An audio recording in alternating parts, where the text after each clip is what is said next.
Then go to for which sect? What date? Last date did you? Hare Krishna, dear devotees, thank you so much for joining us. Last three.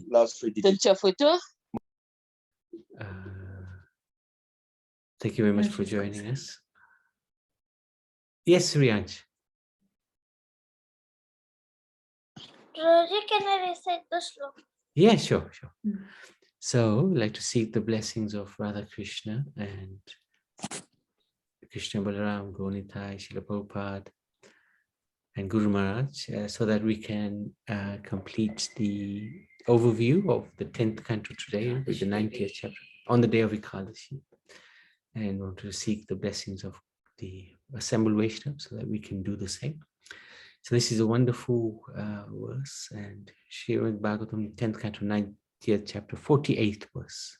Go for it, Riyansh. Yayati Jananivaso Devaki Janmavado Yaduvara Parishat Swair Dorbir Asyan Adharmam Stirachara Vrajna Gana Susmita Shri Mukena Vrajapurava Nitanam Vartayan Kamadevam. Lord Krishna is he who is known as Jnana Nivasa, the ultimate resort of all living entities, and who is also known as Devaki Nandan or Yashoda Nandan, the son of Devaki and Yashoda.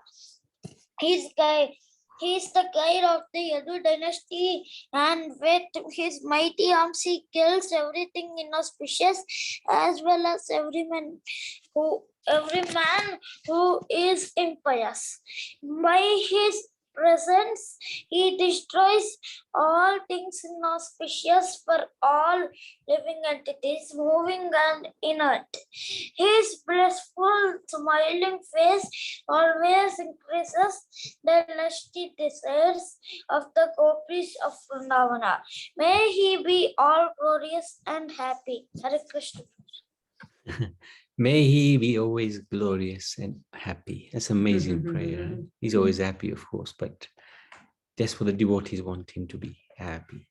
So, 90th chapter is the summary of Lord Krishna's glories. And this chapter describes how Lord Krishna enjoyed with his queens in the lakes of Dwarka. Also relates the queen's ecstatic prayers in the mood of intense separation from him, and summarizes the Lord's pastimes. So Krishna's queens totally absorbed in thoughts of him. Lord Krishna continued to reside in his opulent capital of Dwarka, together with the Yadus and his queens. He would enjoy sporting with his wives in the ponds of the palace grounds, squirting water on them with a syringe and being squirted in turn. With his graceful gestures, loving words, and sidelong glances, he would enchant their hearts. In this way, the queens would become totally absorbed in thoughts of him. Sometimes after playing with the Lord in the water, they would address various creatures like the Kurari or the Chakravak birds, the ocean, the moon, a cloud, a cuckoo, mountain, river, and so on, declaring their great attachment to Sri Krishna. On the pretext of commiserating with these creatures, the queens would say, "O Kurari bird, you are wide awake. O friend, unable to fall asleep. Is it like us? You have had your heart pierced to the core by the Lord's playful, smiling glances. Dear ocean, you are always roaring, not sleeping at night. Are you suffering insomnia? Or is it that, as with us, Mukunda has taken your insignias and you are hopeless of retrieving them? O revered cloud, your heart is distraught with great eagerness, and as you remember him again and again, you shed a torrent of tears. Association with Krishna brings such misery."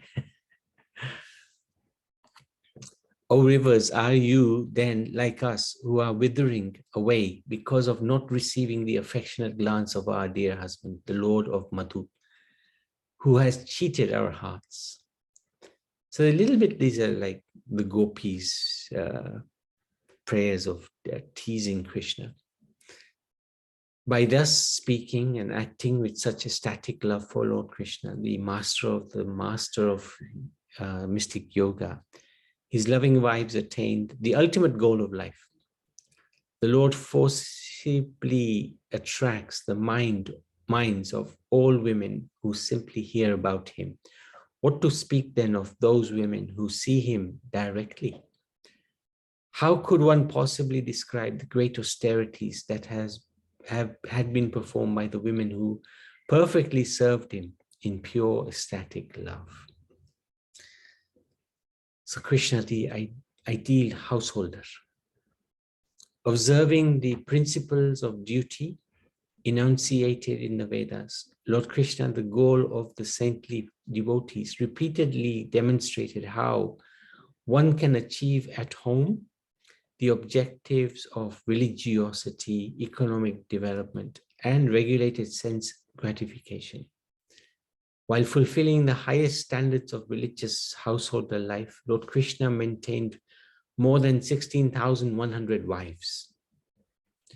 Lord Krishna begot 10 sons in the womb of each of his children, of his queens. Among these sons, all possessed unlimited valor. 18 were Maharathas Maharathas, great warriors.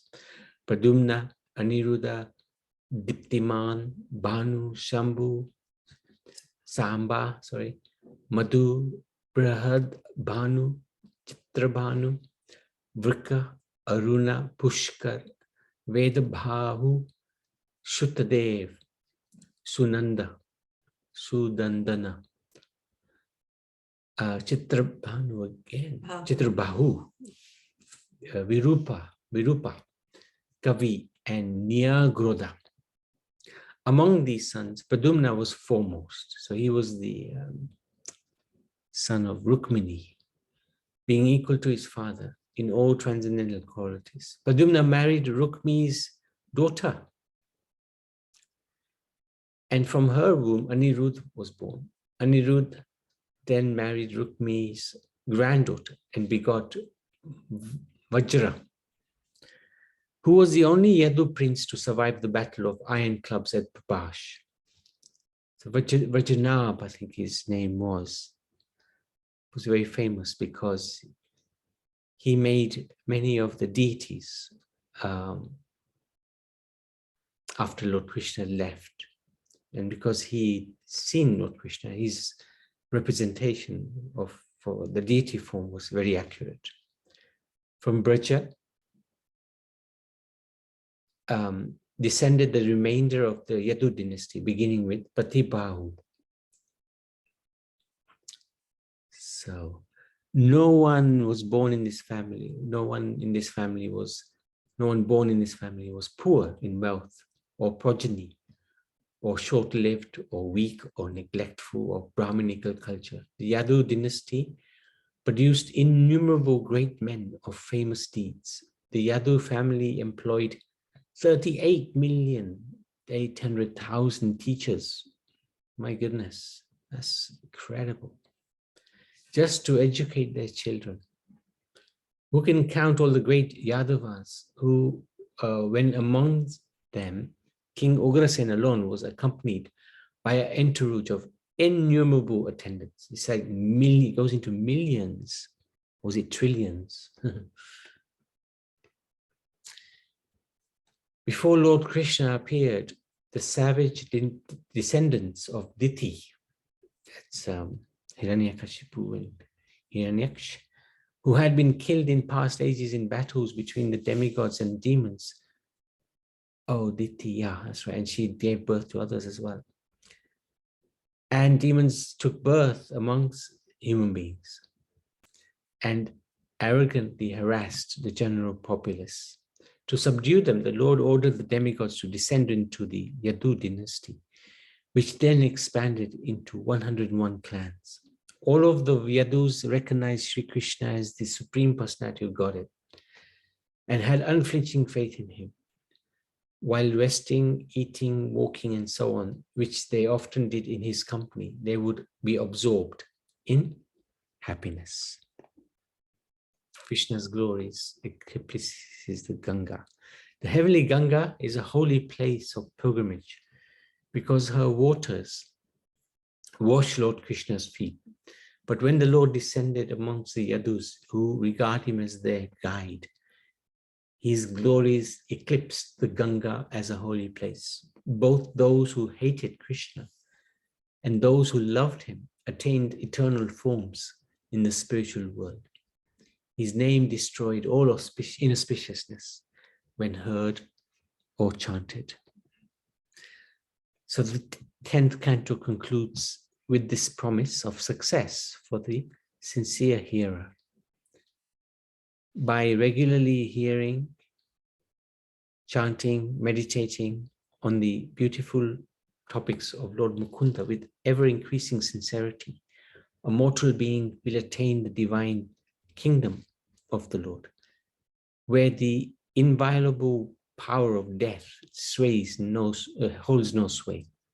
For this purpose, many persons, including great kings, abandoned their homes and took to the forest.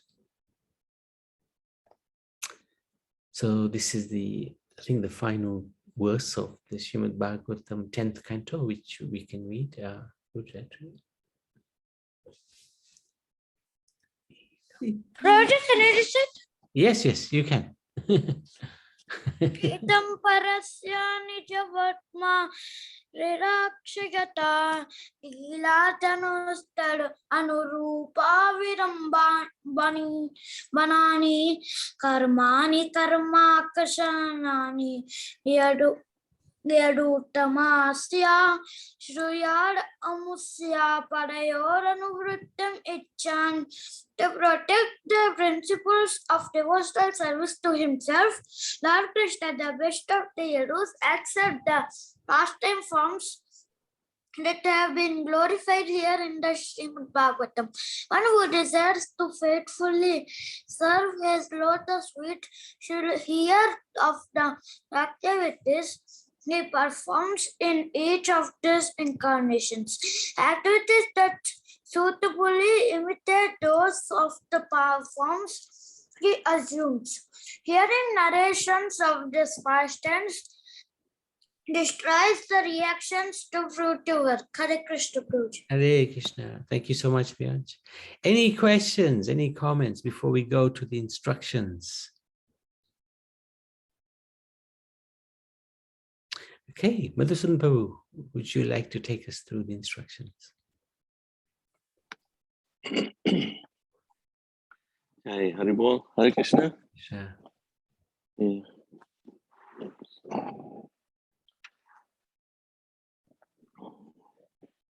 Sorry about that. Can you hear me all right? Yes, no problem. Yeah.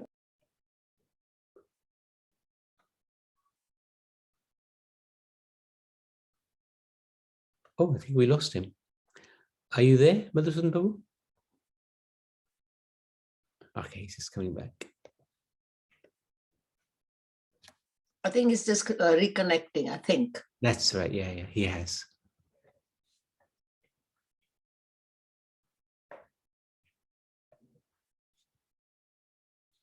Madhusudan Prabhu, we can't hear you, huh?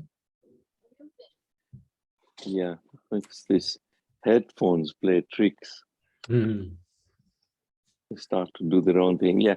It was amazing that we finished 10th canto, 90 chapters, and a long time, but each time we relished in every chapter in many ways. And so those who stayed along throughout the whole 10th canto, it's amazing, But so 10th canto, chapter 90, we get to know how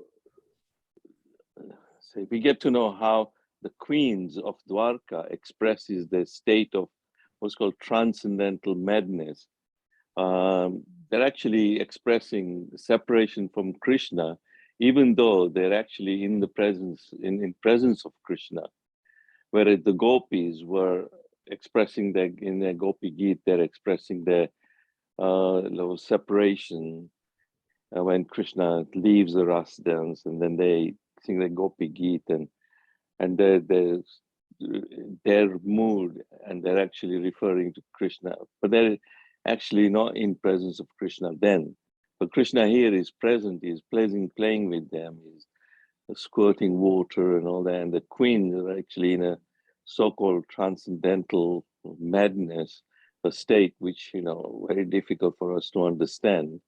But, but they actually start to talk to the birds and trees and mountain and ocean and refer to all these different things, and then expressing that, like them, they're actually feeling how Krishna actually is very difficult. And once you get into relation with Krishna, it's hard.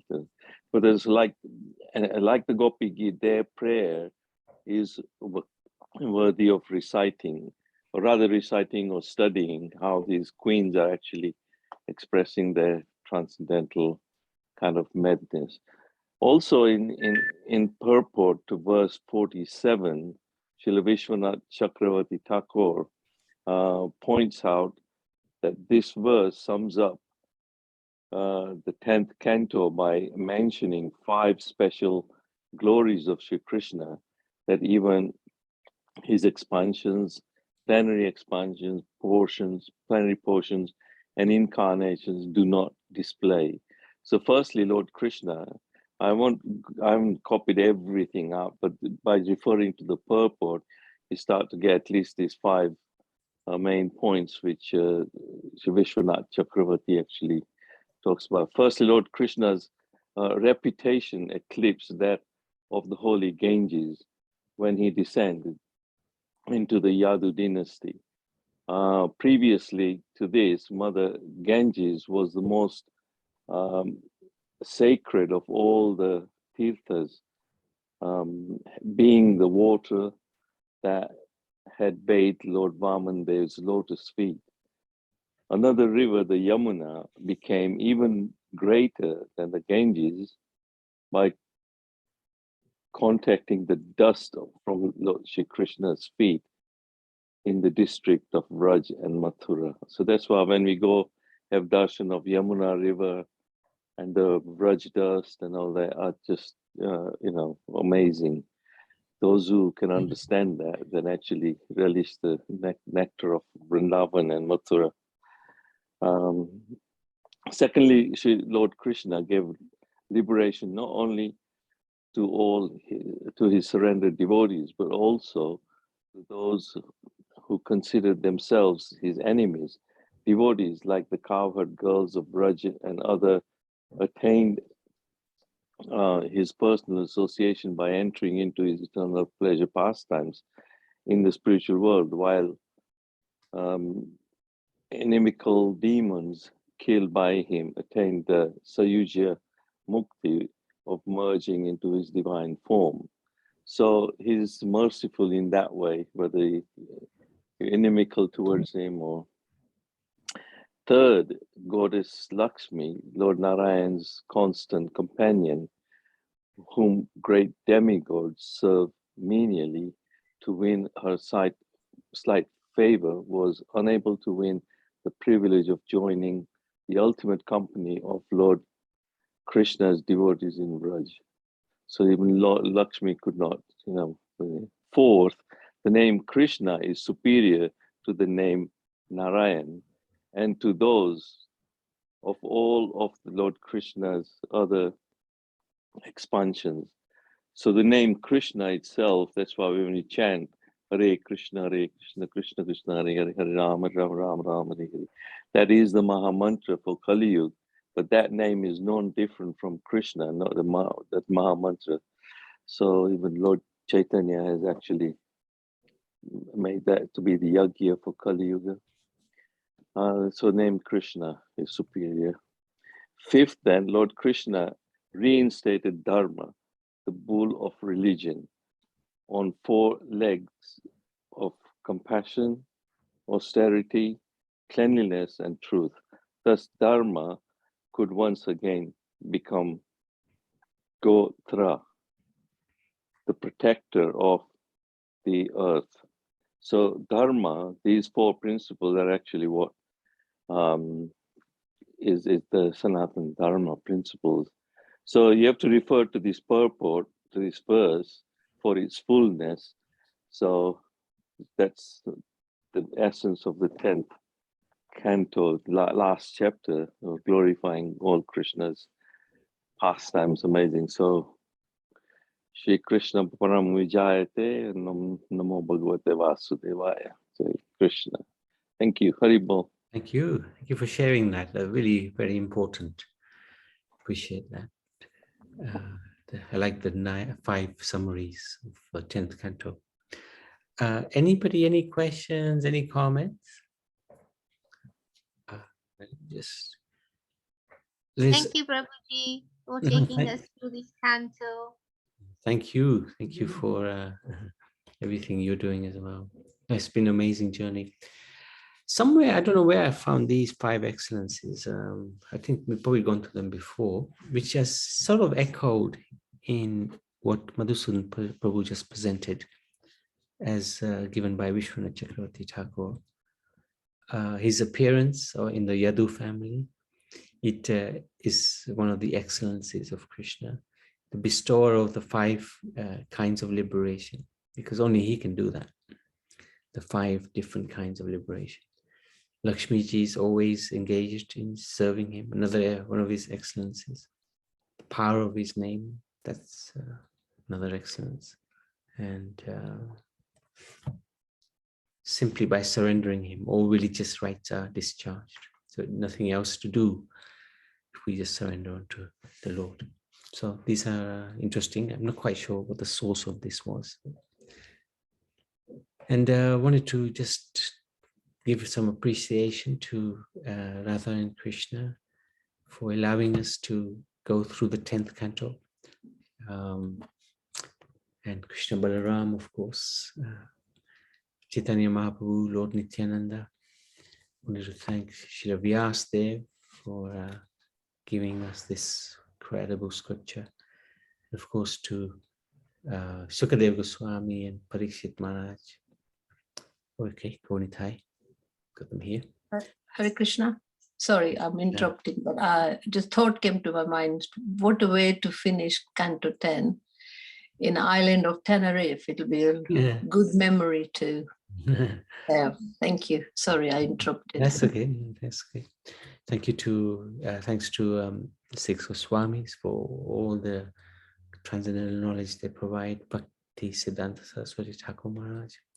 Of course, cannot ever forget Srila Prabhupada, because without him, wouldn't be here and wouldn't definitely be doing any work on Bhagavatam, because he gave us the Bhagavatam so easily accessible now.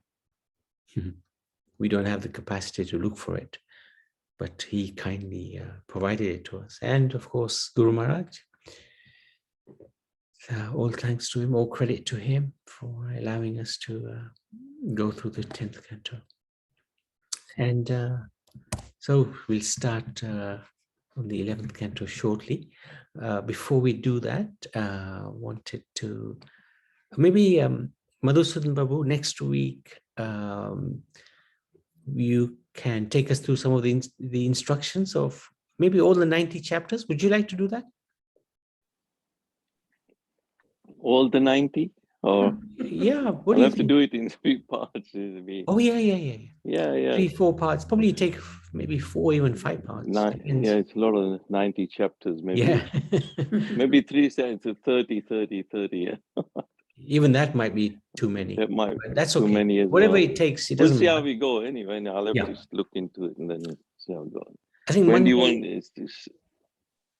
Sorry, I think Monday Karuna will do hopefully Q&A, and then Tuesday onwards you just you can take on all of the instructions. You know, whatever days it takes, it's okay.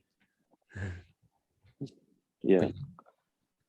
Thank Okay. you. Today is Monday, Kadashi today, isn't it? Yeah. Tomorrow is Madhavendra So tomorrow. Puri, and then Wednesday we're traveling. Thursday we'll talk about Chaitanya Mahaprabhu because Go Punim is on Friday. And Friday will do Abhishek. Friday we'll do Abhishek. And then Saturday we'll continue, I think, on Chaitanya Mahaprabhu. Oh no, Saturday we can't. Saturday we've got a holy function. So again, we'll work something out. And then Sunday we can, maybe we can do some bhajans on Chaitanya Mahaprabhu, loads of bhajans or something. Then Monday, Karuna can do the Q&A and you can start on Tuesday with the instructions. Srimad Bhagavatam ki jai, 10th canto ki jai.